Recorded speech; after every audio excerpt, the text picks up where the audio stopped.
नमस्कार।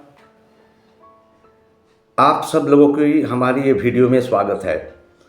आज मैं चर्चा करने जा रहा हूँ जिस विषय में वो है कैल्शियम। ये कैल्शियम हमारे शरीर के लिए कितनी महत्वपूर्ण रोल प्ले करते हैं उसके बारे में विस्तार से चर्चा करेंगे। कैल्शियम कम होने से क्या क्या होता है और कहाँ से हमारा दिन ब दिन का जो खाना होता है वहाँ से कैसे ज़्यादातर कैल्शियम हमारी खाने का साथ हम लोग उपलब्ध कर सकते हैं, और साथ में जो प्रकृति से दवाई के नाते जो कैल्शियम बेस्ट कहाँ से मिलता है उसका बारे में भी हम विस्तार से बताएंगे। खास करके कैल्शियम हमारी शरीर में जो काम करता है, सबसे ज़्यादा अहम रोल है उसका हमारी दांत और हमारी हड्डी में मजबूती देना।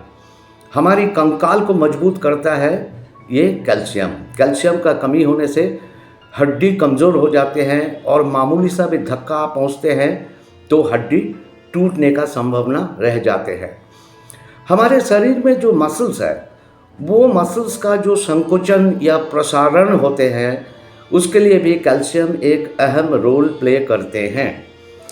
उसका साथ साथ हमारा जो हार्ट बीट है, हमारी जो हृदय का जो स्पंदन है, वो स्पंदन को सही रखने के लिए सही मात्रा में कैल्शियम की ज़रूरत होता है हमारी शरीर में।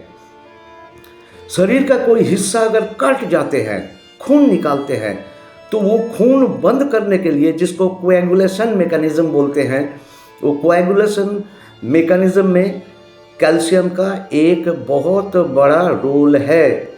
खून को जमने के लिए, खून बहना रुकने के लिए कैल्शियम काम करते हैं। इसका साथ हमारे शरीर में जो नर्वस सिग्नल है, जो इलेक्ट्रिकल इम्पल्सेस चलते हैं हमारी मस्तिष्क से लेके हमारी शरीर का तरह तरह हिस्से में, वो जो इलेक्ट्रिकल इम्पल्स को बरकरार रखने के लिए हमारे शरीर में कैल्शियम की ज़रूरत होता है। कैल्शियम हमारे शरीर में कुछ हार्मोन को भी नियंत्रित करते हैं, जैसे पैराथाइरॉयड बोल के एक हार्मोन है, उसको संतुलित ढंग से शरीर में सप्लाई देने की काम कैल्शियम करते हैं। और इसका जो आखिरी और मोस्ट इम्पॉर्टेंट फंक्शन है वो है एंजाइम फंक्शन। इनका कैल्शियम का फंक्शन है एक विशेष किस्म का एंजाइम को वो नियंत्रित करते हैं। जो एंजाइम ज़्यादा मात्रा में शरीर में होते हैं तो खास करके महिलाओं को स्तन में कैंसर बनते हैं। तो स्तन की कैंसर को रोकने के लिए भी हमारे शरीर में कैल्शियम सही मात्रा पे होना चाहिए। सबसे मज़ेदार बात है, हमारा शरीर में 14% वजन की 14% हड्डी के वजन होता है। एक मामूली सा हिसाब अगर लेते हैं तो किसी व्यक्ति का शरीर का वजन 75 किलो होते हैं तो उसका शरीर में 10 से 11 किलो सिर्फ उसकी कंकाल की वजन होता है। दूसरा इम्पॉर्टेंट इन्फॉर्मेशन है, जब बच्चा पैदा होता है तब उनका कम से कम 300 किस्म की हड्डी रहते हैं। और जितनी बच्चे धीरे धीरे बड़े होते हैं तो कुछ हड्डी गल के एब्जॉर्ब हो जाते हैं और कुछ हड्डी जोड़ के एक सिंगल हड्डी बन जाते हैं। तो हमारा उम्र जितने जितने बढ़ते हैं ये 300 हड्डी 206 हड्डी में आके रुक जाते हैं। मतलब जितनी उम्र बढ़ता है उतना हड्डी का नंबर कम होते होते 206 आ जाता है। 25 से 35 साल की लोगों को, पुरुष हो या महिला हो, उनका जो बोन की डेंसिटी, मतलब हड्डी का जो डेंसिटी वो सबसे ज़्यादा रहता है। हड्डी का वजन इस उम्र में सबसे ज़्यादा रहता है। और उसका बाद उसका जब उम्र धीरे धीरे और भी बढ़ते जाते हैं तब क्या होता है, उनका हड्डी में क्षय आ जाते हैं, हड्डी कमज़ोर होने लगते हैं।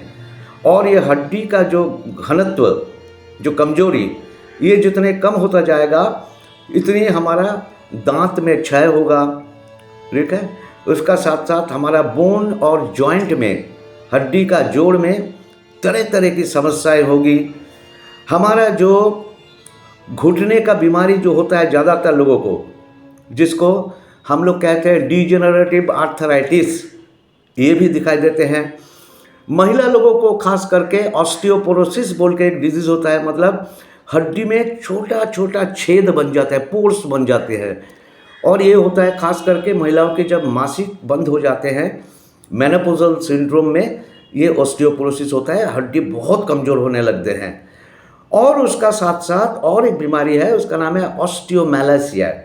ऑस्टियोमैलासिया में क्या होता है, हड्डी खुद ब खुद कमज़ोर होते जाते हैं और इतनी फ्रेजाइल, इतनी कमज़ोर हो जाते हैं, थोड़ा सा भी धक्का लगने से हड्डी टूट जाते हैं। और उम्र के साथ साथ क्या होता है, उसको चलने फिरने भी मुश्किल हो जाते हैं। हाथ में डंडा लेके या वॉकर लेके चलना पड़ता है या किसी का सहारे चलना पड़ता है और उसको चलने का जो ढंग वो भी बदल जाते हैं। वो जो उम्र हो जाने वाले लोगों को चलने का जो तरीका होता है, ढंग होता है, वो भी बदल जाते हैं, ये ऑस्टियोमैलासिया बोल के ये बीमारी के कारण। तो इसीलिए हमारे शरीर में कैल्शियम नियमित रूप से सप्लीमेंट करना बहुत ज़रूरी है, बहुत ज़रूरी है। According to the medical science के अनुसार 19 से 50 साल के लोगों को, जो पुरुष हैं, उनको कम से कम 1000 मिलीग्राम उनको कैल्शियम लेना चाहिए। और महिलाओं को, ये 19 से 50 साल लोगों की महिलाओं को 1200 मिलीग्राम, 1200 मिलीग्राम उसको ये कैल्शियम लेना जरूरी है। पर WHO कहते हैं, वर्ल्ड हेल्थ ऑर्गेनाइजेशन बोलते हैं कि हमारा हर दिन का खाना में जितनी कैल्शियम आता है तो वो आधा पूरा कर देते हैं। इसलिए दिन में कम से कम बाहर से 500 मिलीग्राम कैल्शियम सप्लीमेंट होना चाहिए। Every day at least 500 milligram calcium. Okay, तो अभी जो नेचुरल रूप से, जो प्राकृतिक रूप से जो खाना हम लोग खाते हैं, उसमें कहाँ कहाँ ज़्यादा कैल्शियम मिलता है, इसका बारे में भी हम बता देंगे। एक नंबर जो है वो है संतरा, मतलब ऑरेंज, पपीता, ठीक है। उसका साथ है आपका ये जिसको अमरूद कहते हैं, गुआवा, अमरूद, अनानास, ठीक है, हरे पत्ते वाले सब्जी, उसका साथ अंजीर, अंजीर में बहुत कैल्शियम होता है, उसका साथ बीन्स, दही, दूध, डेयरी प्रोडक्ट्स, और जो तिल्ली होता है ना, काले काले छोटे छोटे दाना होता है, वो भी बहुत भरपूर उसमें कैल्शियम रहते हैं। तो ये चीज़ हम लोग अगर नियमित रूप से खाते हैं और साथ में कम से कम 500 मिलीग्राम कैल्शियम हम लोग शरीर में डालते हैं बाहर से, तो हमारा शरीर बहुत अच्छा रहेगा। अभी देखते हैं कौन कौन सी चीज़ में कैल्शियम ज़्यादा मिलते हैं बाहर वाले। खास करके बाज़ार में जो कैल्शियम बेचते हैं, जिसको जो अच्छा बोल के बेचते हैं, वो है कैल्शियम कार्बोनेट। कैल्शियम कार्बोनेट क्या होता है, वो जो सीप होता है ना, समुंदर में मिलता है, वो सीप का जो ऊपर का जो छिलका होता है, उसको जला के, उसको राख बना के कैल्शियम कार्बोनेट का रूप में लिया जाता है। उसका साथ साथ जो है कि कैल्शियम और 2-4 सोर्सेस से मिलता है। पुराने ज़माने में तो ऐसे ऑर्डिनरी कैल्शियम ही दिया जाता था, कैल्शियम हाइड्रोक्साइड का रूप से। पर जो आयुर्वेद के हिसाब से जो कैल्शियम मिलता है, वो कहते हैं कि one of the best calcium can be given from the outside, वो है लक्षा से जो मिलता है। लक्षा मतलब जो लैक्सिफर, लाका बोल के एक कीट से, एक पतंग से मिलता है। इसको कल्टीवेशन किया जाता है। आप जानते हैं जो बेड़ की पेड़ होता है, बेड़ होता है गोल गोल, और उसका साथ जो पलाश होता है, लाल लाल फूल होते हैं, और कुसुम बोल के एक पेड़ होता है, इसका ऊपर ये जो कीट होते हैं, इसको कल्टीवेट किया जाता है लाक्षा पाने के लिए या लक्का पाने के लिए।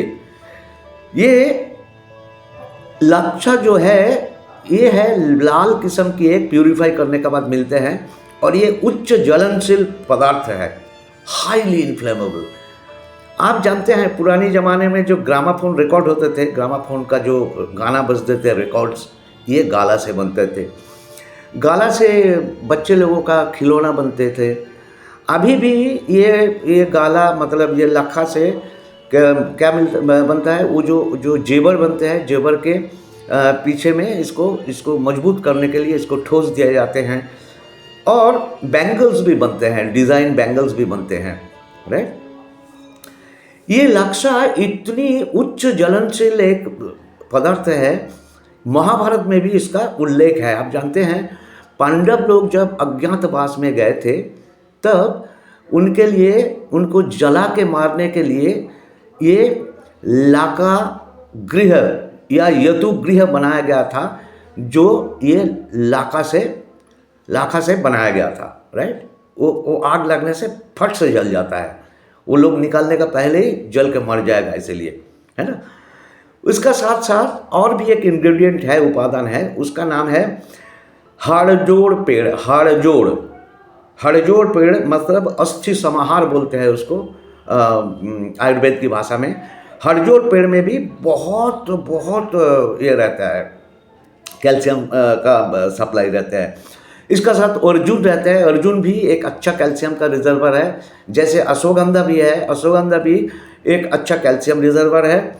और उसका साथ है नागबाला बोल के एक प्लांट। इसमें देखा गया कि हम लोग इतने दिन जानते थे कि विटामिन डी हमारे शरीर में सूरज की किरणों से आते हैं, ठीक है, सनशाइन से विटामिन डी आता है। पर ये देखा गया कि नागबाला की जो पेड़ है उसकी निर्यात से भी कुछ विटामिन डी मिलते हैं।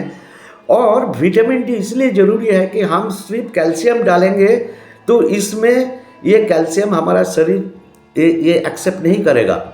इसको क्या करना पड़ेगा कि विटामिन डी का साथ देना पड़ेगा, तब ये कैल्शियम एब्जॉर्ब होगा।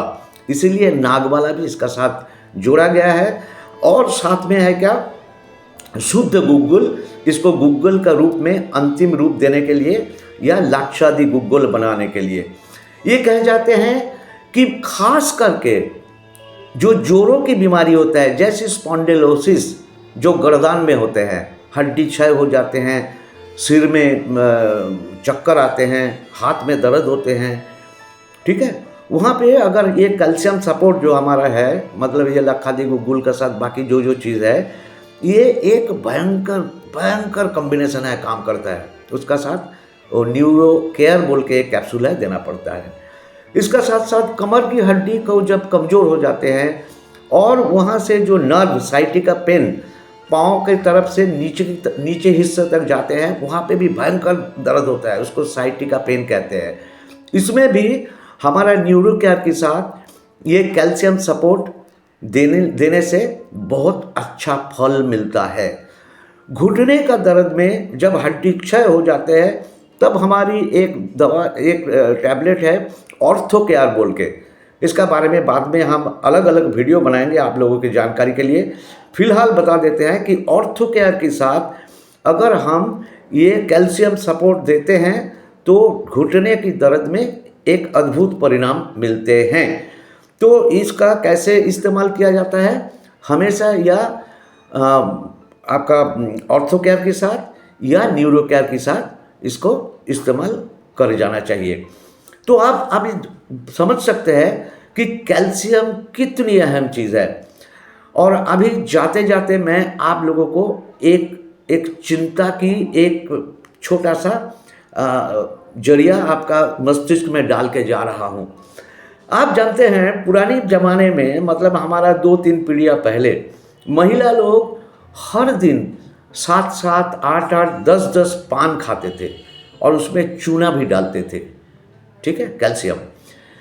तो हो सकता है ये कैल्शियम के कारण चून की वो जो पान के साथ जो खाते थे वो लोग, इसके कारण हो सकता है उनका ना तो ऑस्टियोपोरोसिस होता, ना तो घुटने में दर्द होता, ना तो उसका स्तन में इतना कैंसर की भी प्रकोप था।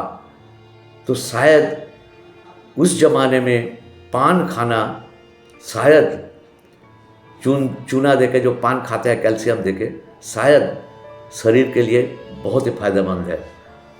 तो आप लोग सब अच्छे रहिए, खुश रहिए, और ये वीडियो अच्छा लगे तो सबको फॉरवर्ड कर दीजिए, लाइक कर दीजिए और अगला वीडियो के लिए इंतज़ार कीजिए। थैंक यू वेरी मच, अच्छा रहिए।